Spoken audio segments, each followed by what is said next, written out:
Fitness influencers have captivated millions with their sculpted bodies and motivational mantras permeating social media feeds. These online personalities, celebrated for promoting health and well-being, have become modern-day icons, shaping perceptions of an idolized lifestyle.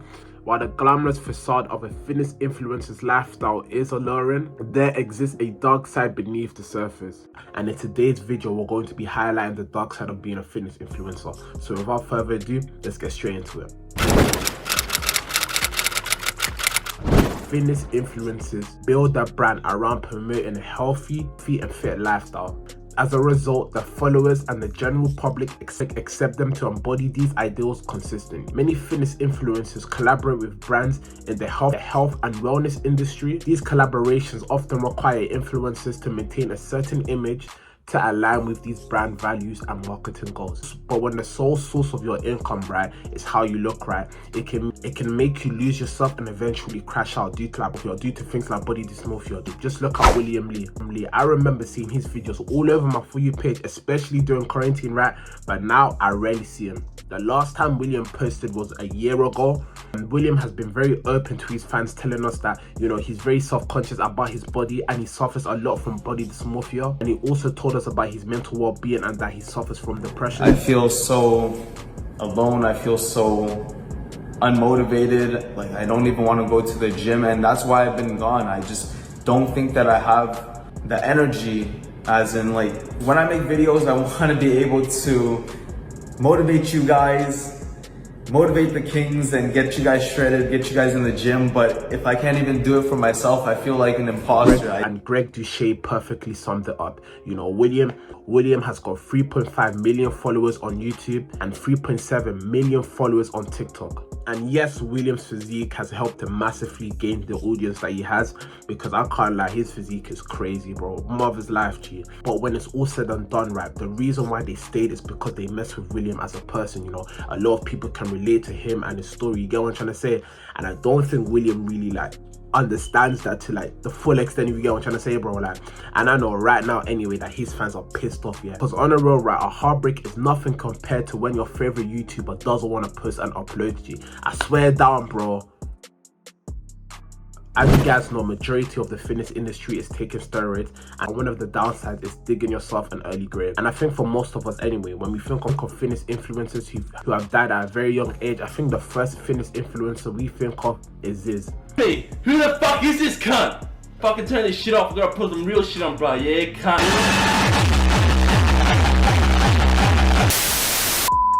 And if you don't know who Ziz is, why have you been living under a rock? For many, Ziz is a big inspiration, and is one of the reasons why one of the big reasons why many people decided to take that first step in becoming more healthy and fit. Ziz was getting more and more popular at the time with his own protein label. He also released his own book called the Ziz Bodybuilding Bible, and because of the fame and success, Ziz felt a lot of pressure, and to keep up with that pressure, Ziz decided to take more steroids, which would eventually ruin his life. And on August 5th, 2011, at the age of just 22, Ziz died from a heart attack. Ziz's steroid abuse is believed to have contributed to his heart attack, and literally just a year ago we lost Joe Linda, and he only died at 30. And I remember seeing that on my For You page, and I couldn't believe it because it didn't seem real, bro. You know, he was just out there vibing with his girlfriend, right, and all of a sudden, right, you know, Noel just posted on his Instagram that Joe died. It just didn't seem real. And unlike a lot of these fitness influencers, right, Joe is actually a good guy, and I actually fucked with him. You know, I actually fucked with his content. And I remember when, you know, that chest thing went viral, right, I remember seeing that all over my Instagram feed, because I can't lie, I was crazy. But I'm also aware that Joe didn't just die due to steroid abuse. It was also a lot of contributing factors that led to his death. And I think that's why everyone is scared for Sam G, because on the real, right, Sam looks like a real life Barky character. I'm scared in it that he dies young, because I know a lot of people find peace in watching his videos, G. I feel like the way YouTube videos are produced now, it has changed a lot. I feel like every 3 to 5 seconds there's something flashed in my face, you get what I'm trying to say? And they're just trying to fry my dopamine receptors to keep me watching longer. One thing I like about Sam's videos anyway is that they're very, very slow and easy and nice to digest, right? Because I can't, like, these past like 3 to 4 years, yeah, YouTube just doesn't feel the same anymore. On the real, right, all the YouTube girls that I used to watch, right, they either retired, yeah, or you find out that they like touching kids, you know what I mean? every creator, whether that be on Instagram, TikTok or YouTube, has that fear of falling off, because when you do social media full time, right, there's a lot of risk that comes with it. Because me right now, yeah, I'm not getting monetized from YouTube, so anytime I post a video, right, I'm driven by hope, yeah, that, you know, I hope that one of my videos does well. You get what I'm trying to say? It does become a little bit more stressful when you eventually do become monetized now, because now you gotta think, yeah, if my video doesn't do well, I won't be able to eat, I won't be able to pay my rent. You get what I'm trying to say? There's a lot of stress that comes with it, and I think that's the case for someone like Conor Murphy. A lot of jobs where, you know, the pay is fixed, right? Like YouTube is very unpredictable. 1 month your pay might be this high, and then the next month your pay might be, you know what I mean, this low. Conor Murphy started his YouTube journey on January 9th, 2016 when he uploaded his first video titled Conor Murphy Natural Body Transformation, as it showcased a 13-year-old skinny boy adding significant muscle mass over 4 years, and a lean bodybuilder by the time he was 21. However, when he uploaded a video called Aesthetics on Omegle Original, he would acquire over 100,000 subscribers. And when H3 did a commentary video on him, it helped boost his channel even more. He would eventually hit 1 million subscribers, but then suddenly disappeared. No one really knows why he disappeared, but I think it's probably due to all the fame and recognition he was suddenly getting. You get what I'm trying to say? Is adjusting to that newfound fame can be really challenging for a lot of people. His views dropped to less than 5 million per month in 2019 from over 20 million in the beginning of 2018. Earlier was he struggling with views, his videos weren't hitting the same. When his friend Patrick Leon confirmed that Murphy had tried a psychedelic substance called ayahuasca in early 2020. Don't take my word for it, but maybe the reason why he tried a psychedelic drug was to cope with everything that was going on with YouTube. He wasn't getting the same views as before.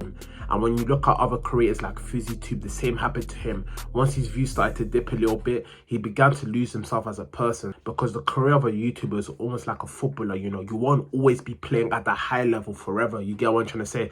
Unless you're Cristiano Ronaldo, get technology. And in a YouTuber's case, once people stop caring about you, the amount of revenue that you're once generating can stop. But it's good to see anyway that FuzzyTube and Conor Murphy, from the looks of it, are doing better mentally and are more happier. Fitness influencers on TikTok and Instagram will tell you to push past your limits and always give it your all when you're in gym. And while I do think this is good advice, I think when it's taken to the absolute very extreme, it can be very dangerous, you know. For example, right, Larry Wills was diagnosed with rhabdomyolysis. For those who don't know what rhabdomyolysis is a serious medical condition that can be fatal or result in permanent disability. Rhabdo occurs when damaged muscle tissues release its proteins and electrolytes.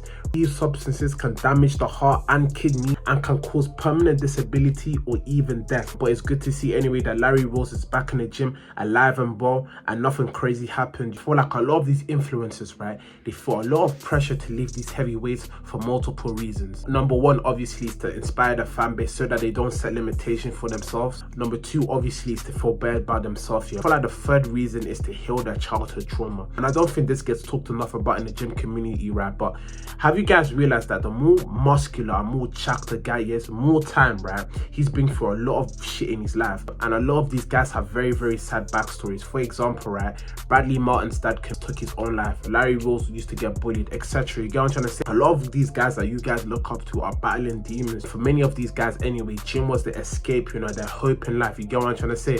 And I know a lot of you guys can relate to that story. Amongst all the chaos that's going through in your life, you know, gym is the one thing where you can put all your focus and concentration on and, you know, find peace within yourself. You get what I'm trying to say? Take Tristan Lee as another example. He came out in a video talking about how staying shredded for 2 years ruined his life. He said that he started to lose sense of his body's hunger cues, and even when it came to things like grabbing some food with his friends, he didn't want to do it because if he wasn't aware of the macronutrients, that became an issue. And he also talked about how his sleep declined massively, with him only getting 4 to 5 hours of sleep. And there are countless other influencers who are going through the same thing as Tristan. thing about steroids, yeah, is that it's all fun and games, yeah. When you're overhead pressing 120 kg, you're gonna feel like the guy, you're gonna feel like the man, G. But when your mind starts playing tricks on you and you start bugging out, G, you're gonna really feel it, G. And Larry Balls perfectly summed it up in his Real Talk episode with Bradley Martin. I've done crystal meth, crack, all this, coke, Special K, all the above. And trend, I find, affected my mental health the worst. In what way? You're just like, you're angry, you're like Just- anxious, you're what? Irritable, Yeah. angry, anxious, night sweats, horrible acne. You know, like I got the most side effects from trend and all these drugs that I just mentioned that I was using. But anyway, guys, I really hope you guys enjoyed this video. I want to say thank you for all the love and support you guys have recently been showing me. It really means a lot, and it's given me hope that I'm not a complete idiot for thinking that I could somewhat do something with YouTube. So thank you guys a lot, and make sure to like, comment, share, and subscribe, and I'll catch you guys in the next one, yeah?